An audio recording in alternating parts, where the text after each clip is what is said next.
Sikiliza wewe kijana. Kama uwezi mheshimu baba yako aliyekuzaa, akakulea na akakufikisha, Mungu wa mbingu na nchi ambaye usiyaimuona, ambaye ni baba yako wa kiroho, uwezi kumheshimu.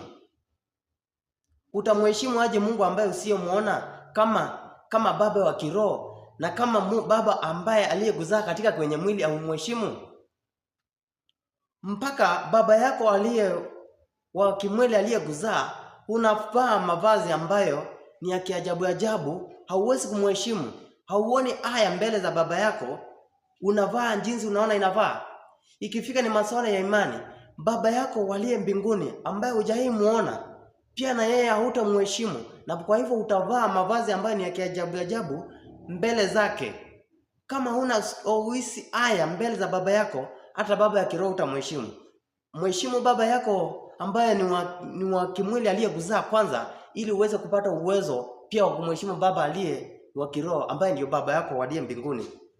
Sikiliza.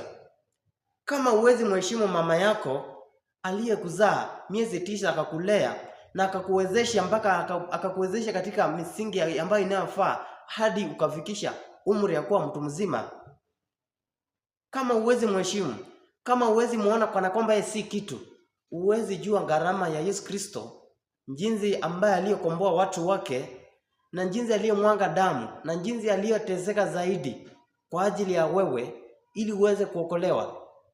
Kama uwezi mheshimu mama yako, hutajua gharama ya ukombozi wa Yesu Kristo. Hautajua neema ya Kristo ambaye ameweka kwa watu wake ili aweze kuokoa ulimwengu, ili aweze kuokoa yule ambaye atakayemkiri ya kwamba yeye ni mwana wa Mungu. Jifunze kutii mama yako, jifunze kuheshimu mama yako ili ujue gharama ya ukombozi. Asanteni sana.